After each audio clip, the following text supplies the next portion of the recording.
نحمده ونصلي على رسوله الكريم اما بعد فاعوذ بالله من الشيطان الرجيم بسم الله الرحمن الرحيم رب اشرح لي صدري ويسر لي امري واحلل عقدة من لساني يفقهوا قولي انما وليكم اللہ، بے شک تمہارا دوست اللہ ہے، ورسولہ، اور اس کا رسول ہے، والذین آمنوا، اور ایمان والے ہیں، کیونکہ انسان عموماً سب سے زیادہ اپنے دوستوں ہی سے ڈرتا ہے، انہی کے چھٹنے کا ڈر ہوتا ہے۔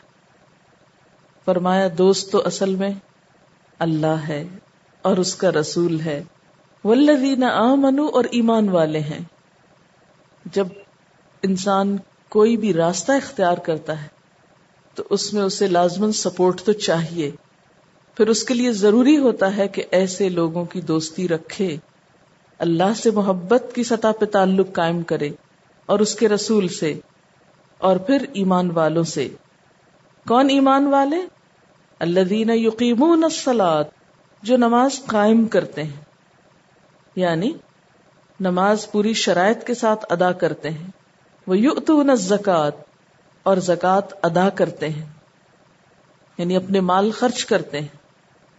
صرف زبانی کلامی ہی اسلام کا دعویٰ کرنے والے نہیں، بلکہ عملی طور پر پریکٹسنگ مسلم، وہم راکعون، اور وہ رکوع کرنے والے ہیں، یعنی عاجزی کرنے والے ہیں۔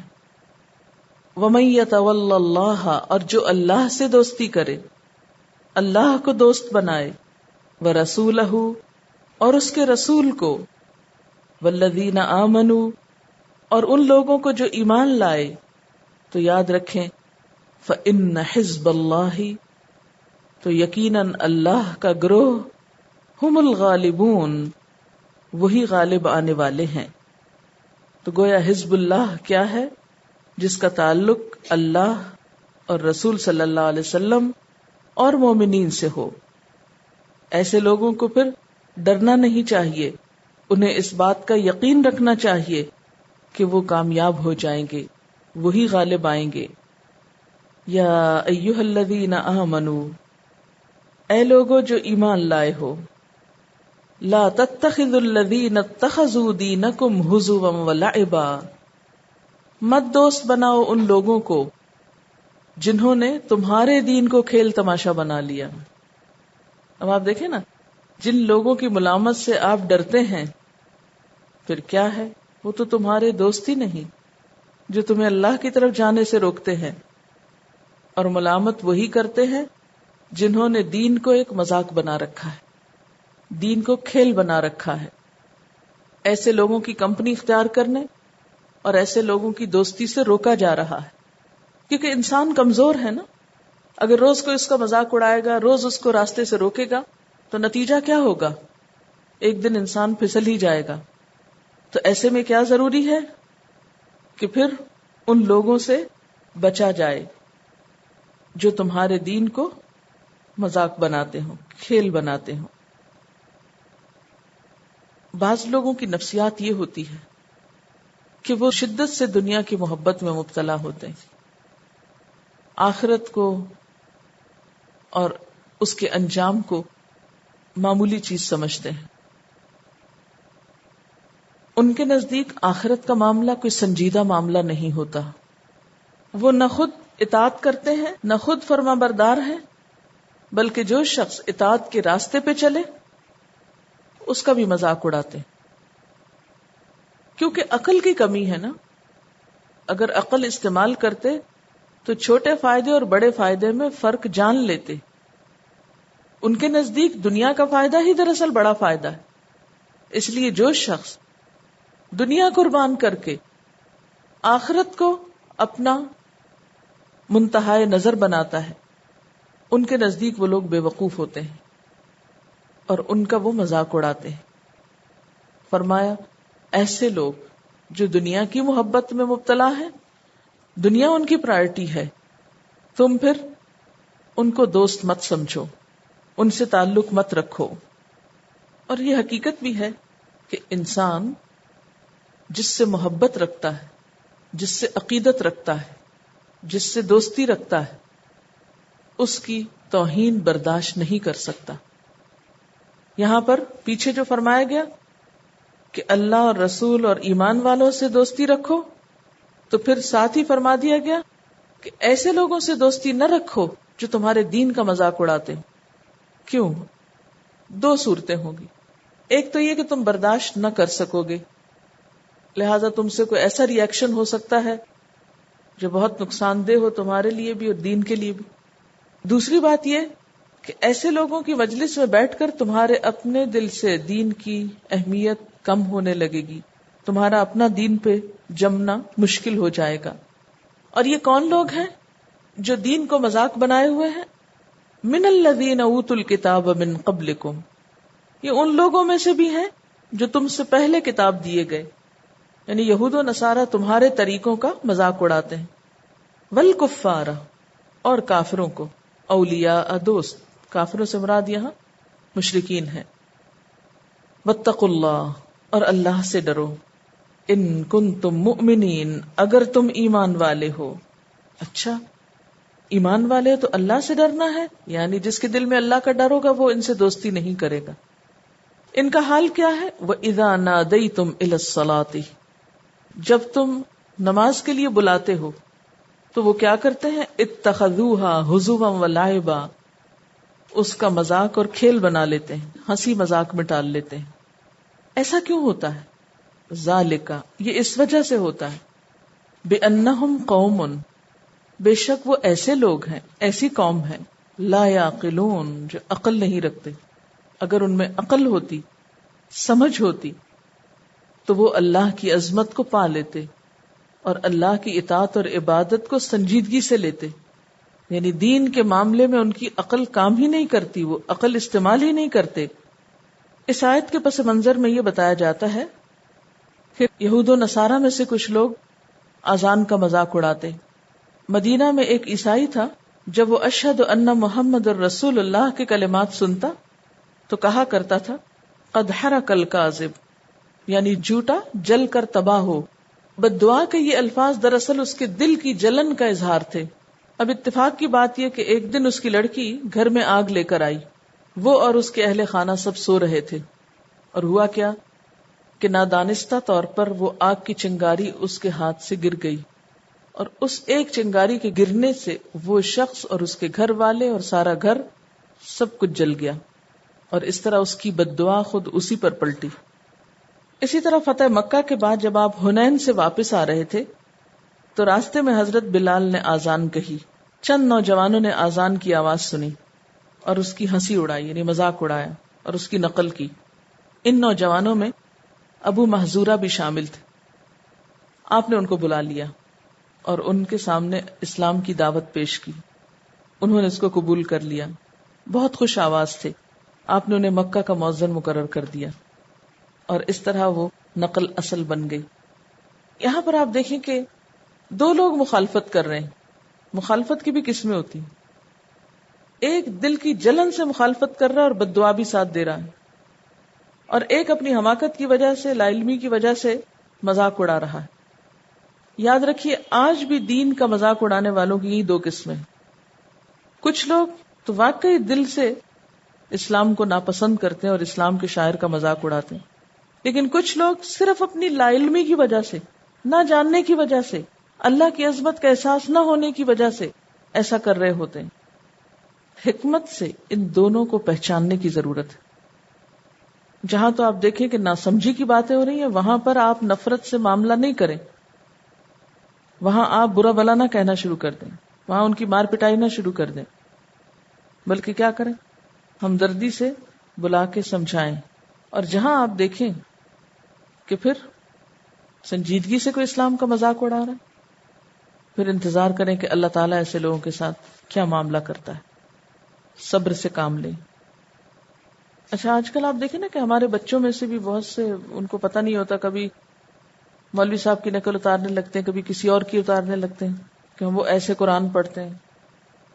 ایسے کاموں سے بھی منع کرنا چاہیے، بچوں کو اجازت نہیں دینی چاہیے. ویسے بھی کسی کی نقل اتارنا منع ہے، اور خاص طور پر اگر کوئی قرآن پڑھاتا ہو تو اس کی نقل اور اس کا مذاق، تو پھر دین بھی ساتھ شامل ہو جاتا ہے نا، تو درست نہیں ایسا کرنا. اذان مسلمانوں کے شاعر میں سے ایک شعار ہے، مسلمانوں کی پہچان ہے. اس میں کیا اعلان کیا جاتا ہے کہ اللہ کے سوا کوئی الہ نہیں، اور خاص طور پر محمد صلی اللہ علیہ وسلم اللہ کے رسول ہیں. تو جتنے بھی کافر ہیں، خواہ وہ مشرک ہو یا یہود و نصارہ میں سے ہوں، ان سب کے لیے ان الفاظ کو برداشت کرنا بہت مشکل ہے کہ جس میں دن میں 5 مرتبہ اللہ کے ایک ہونے کی بات ہو اور محمد صلی اللہ علیہ وسلم کے رسول ہونے کی. اس لیے مدینہ میں چونکہ ہر قسم کے لوگ رہتے تھے تو وہ مسلمانوں کے شاعر کا مذاق اڑاتے تھے اور ان پہ پھپتیاں کستے تھے.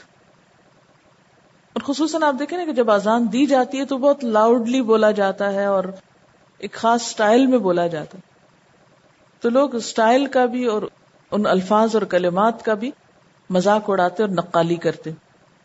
اس کے بارے میں یہاں گفتگو کی جا رہی. بہت سے دنیا کے ملک ایسے ہیں جہاں پر اذان کی اجازت ہی نہیں. چرچ کی گھنٹیاں بج سکتی ہیں لیکن اذان نہیں ہو سکتی، لاؤڈلی نہیں ہو سکتی، مسجد کے اندر ہی ہوتی. بات یہ ہے کہ شیطان کے بارے میں آتا ہے کہ جب وہ اذان کی آواز سنتا ہے تو پیٹ پھیر کے بھاگ جاتا ہے، جب اذان ختم ہوتی ہے تو پھر آ جاتا ہے، تکبیر ہوتی ہے جب تو پھر بھاگتا ہے، جب ختم ہوتی ہے نماز شروع ہوتی ہے پھر آ کے نمازیوں کے دل میں وسوسے ڈالتا ہے. تو جو لوگ ایسا کرتے ہیں وہ بھی دراصل شیطان کے بھائی ہوتے ہیں نا. اذان ان سے برداشت نہیں ہوتی کیونکہ اذان کا ایک خاص روب ہوتا ہے. وَمَن يُعَظِّمْ شَعَائِرَ اللَّهِ فَإِنَّهَا مِن تَقْوَى الْقُلُوبِ، جس کے دل میں تقویٰ ہو پھر ہو نہیں سکتا کہ اذان ہو اور وہ ہنس رہا ہو اور باتیں کر رہا ہو اور شور مچا رہا ہو. وہ تو شکر کرے گا کہ اذان ہوئی کہ میں جواب دوں اور میری دعا قبول ہو. وہ تو انتظار میں ہوگا.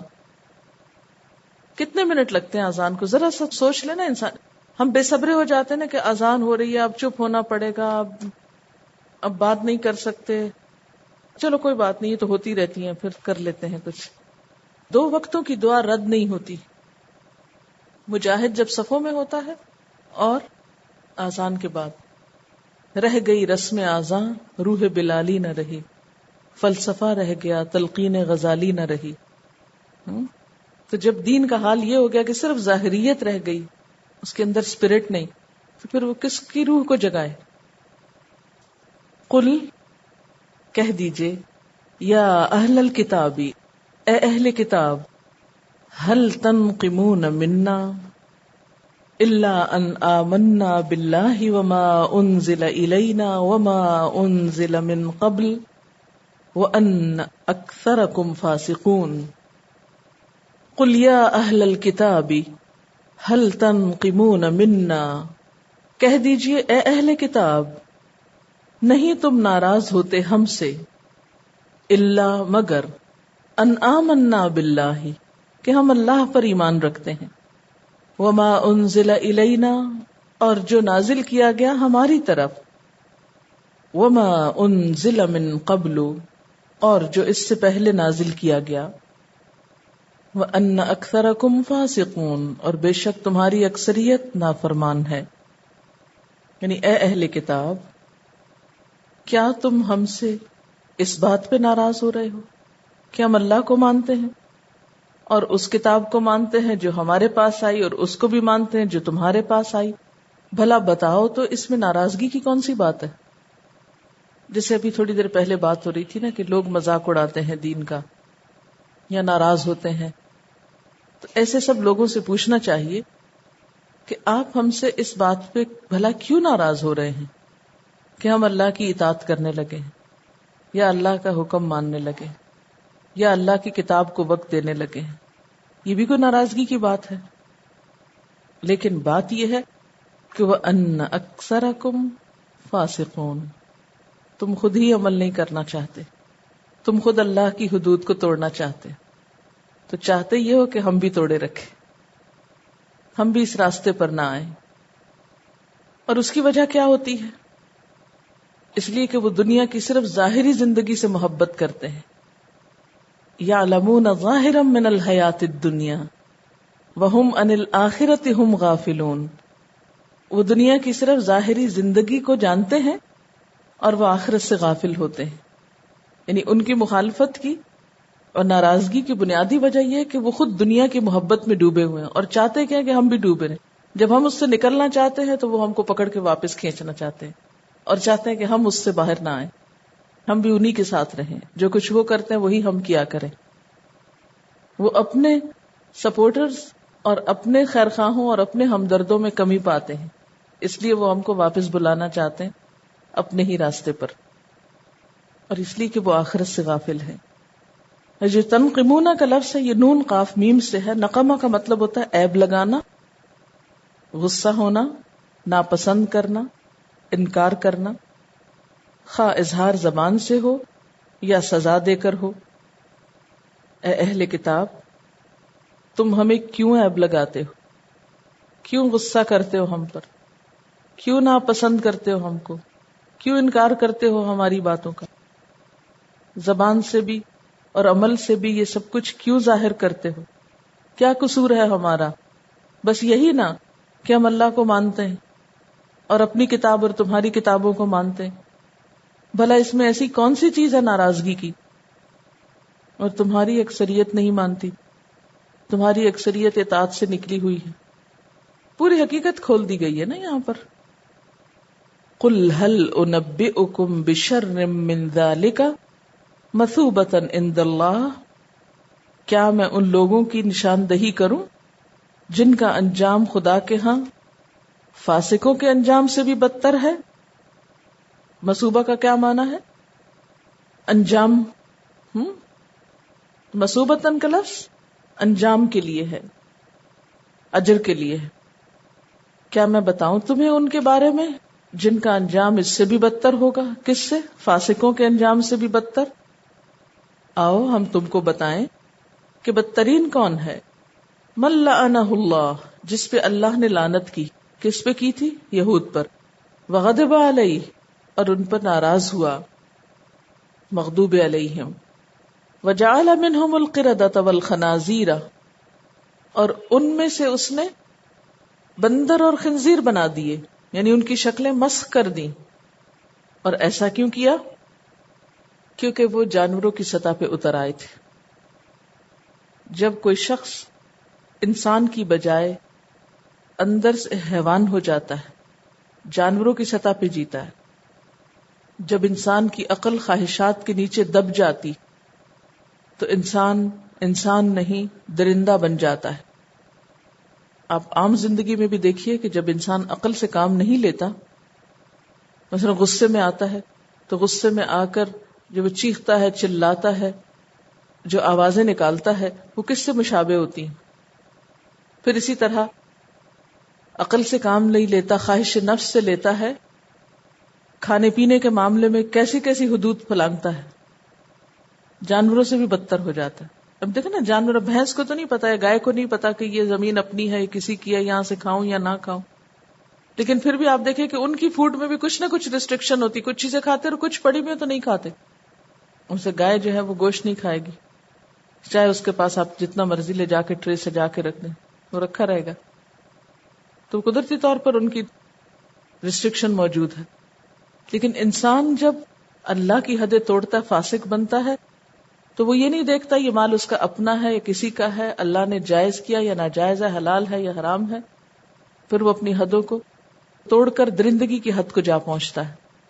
اسی طرح عورت اور مرد کے تعلق میں اللہ تعالیٰ نے حدود رکھی، لیکن جب انسان ان حدود کو توڑتا ہے تو آپ نے دیکھا ہوگا کہ بعض انسان درندوں کی طرح ایسے تعلقات قائم رکھتے ہیں، نہ وہ حلال حرام کو دیکھتے ہیں، نہ وہ کسی انسان اور جانور کو دیکھتے ہیں، نہ وہ مرد اور عورت کا فرق جانتے ہیں، پھر وہ جانوروں سے بھی بدتر حرکتیں کرتے ہیں. اسی لیے جو لوگ فاسق ہوتے ہیں، اللہ کی حدود توڑتے ہیں، اللہ تعالیٰ کے نزدیک وہ جانوروں کی سطح پہ آ جاتے ہیں، ان سے بھی بدتر ہو جاتے ہیں.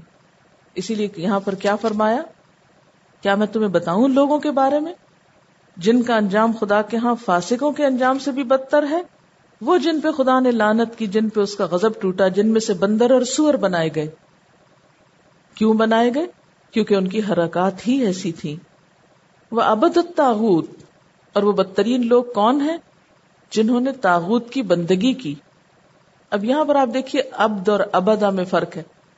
اگر عبدت طاغوت ہوتے تو وہ طاغوت کے بندے بنائے گئے، یہ نہیں ہے مانا.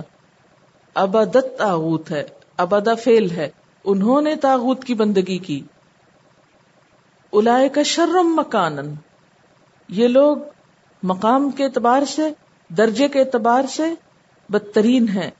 وہ اضل عن سواء السبیل، اور سواء السبیل سے بہت زیادہ بھٹکے ہوئے ہیں. یہاں اشارہ ہے دراصل یہود کی طرف، جن کی تاریخ گواہ تھی کہ وہ خدا کے غضب اور اس کی لعنت میں مبتلا ہوئے اور سب کا قانون توڑنے پر بندر بنائے گئے، اور وہ برائیوں میں اس حد تک گرے کہ انہوں نے اللہ تعالیٰ کو چھوڑ کر طاغوت کی بندگی شروع کر دی. طاغوت کس کو کہتے ہیں؟ ہر وہ قوت جو انسان کو اللہ کی اطاعت سے روکے، جیسے شیطان، یعنی وہ شیطان کے پیچھے چل پڑے. اولئک شر مکانا واضل عن سواء السبیل، ایسے لوگ درجے اور مقام کے اعتبار سے بہت برے ہیں اور سیدھے رستے سے بہت دور جا چکے ہیں. وَإِذَا جَاءُوكُمْ، اور جب وہ تمہارے پاس آتے ہیں، قَالُوا آمَنَّا، وہ کہتے ہیں ہم ایمان لائے. وَقَدْ دَخَلُوا بِالْكُفْرِ، حالانکہ وہ کفر لیے ہوئے داخل ہوئے. وَهُمْ قَدْ خَرَجُوا بِهِ، اور کفر ہی کے ساتھ واپس نکل گئے، پلٹ گئے. منافقین کی طرف اشارہ ہے جو اکثر یہود میں سے تھے. یہ مسلمانوں کو دین سے پھیرنے کے لیے، متزلزل کرنے کے لیے کچھ چالیں چلتے، اور ان کی چالوں میں سے ایک چال کیا ہوتی کہ بظاہر مسلمان ہو جاؤ اور پھر واپس پلٹا اور یہ کہو کہ اسلام میں تو کچھ خیر نہیں، اگر ہوتی تو ہم بھلا کیوں اس سے باہر نکلتے. فرمایا وہ مسلمان ہوئے ہی کب تھے؟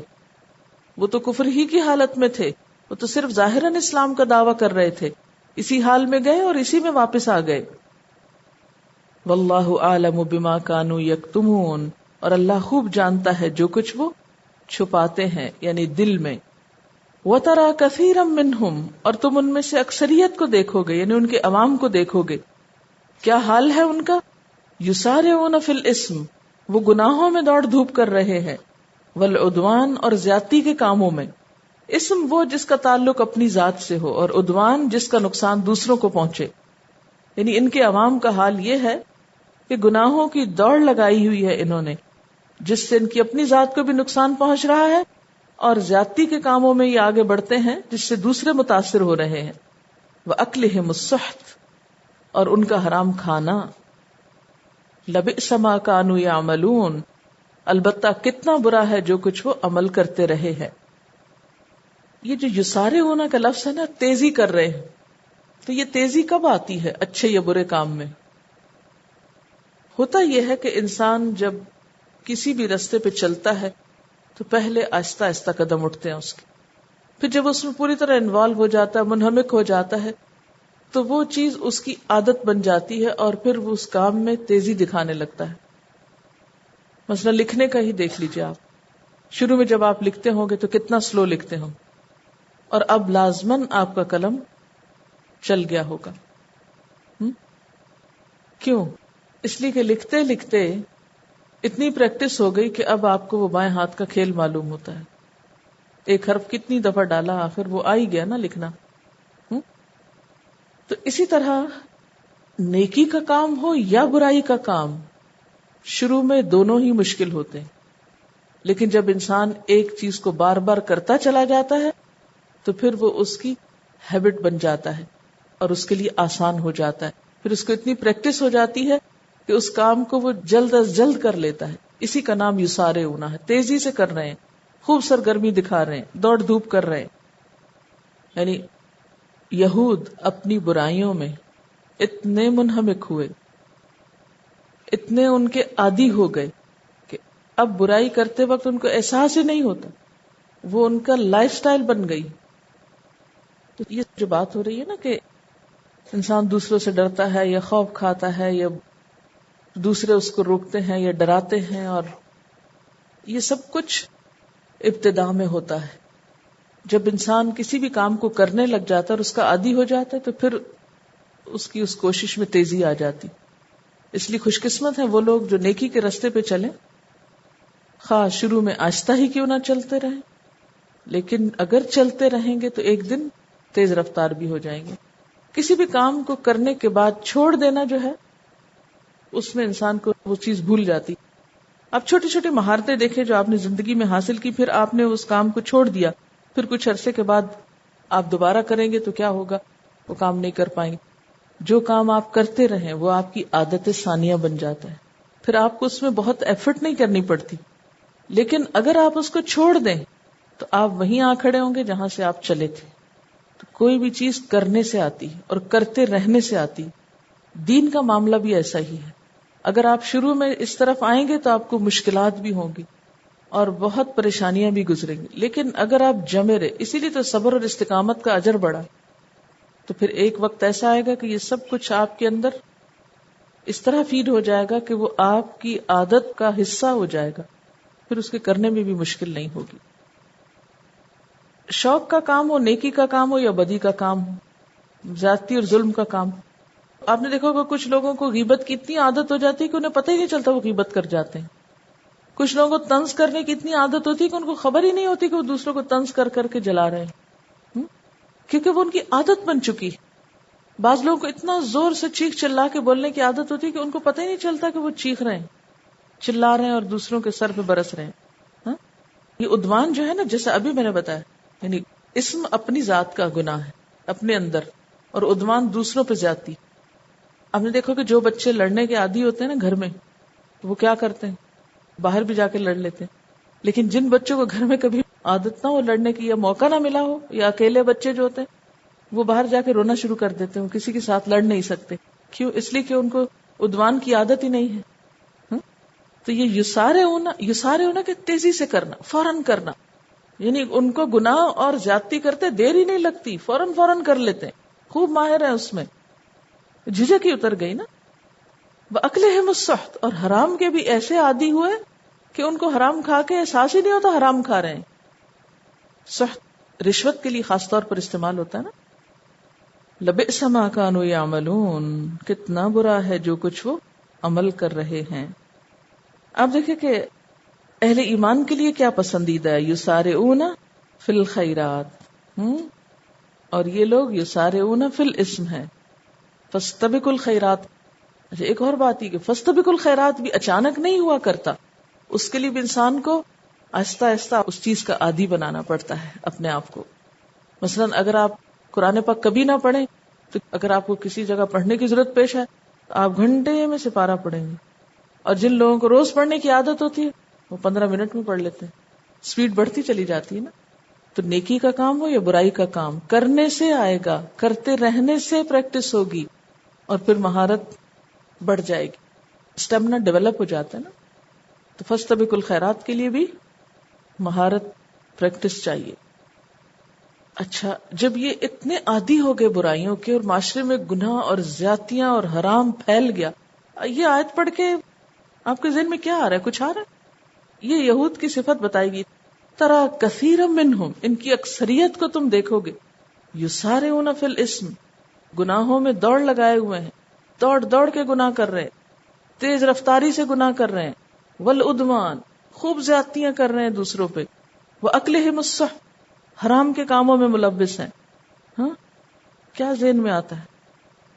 آج کا معاشرہ نظر آتا ہے. آج ہم ہی تو کہتے ہیں رشوت کے بغیر تو گزر بسر ہو ہی نہیں سکتی. رزق حلال بنا لیا اس کو ہم نے، ہر نوٹ پہ لکھا ہے کہ رزق حلال کمانا جو ہے عبادت ہے، لیکن اس کے باوجود ہم نے کبھی اس کو پڑھا ہی نہیں. اب میں اگلی آیت کا گراؤنڈ پریپیئر کر رہی ہوں.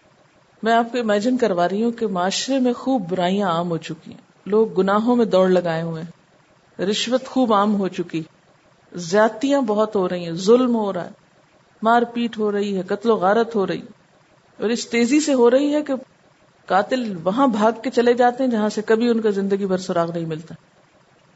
یسارعون فی الاسم والعدوان، ایسے لگتا ہے کہ نیکی کی بجائے برائی کی دوڑ لگی ہوئی ہے. وآخر دعوانا ان الحمد للہ رب العالمین. سبحانک اللہم وبحمدک، نشہد ان لا الہ الا انت، نستغفرک ونتوب الیک. والسلام علیکم ورحمۃ اللہ وبرکاتہ.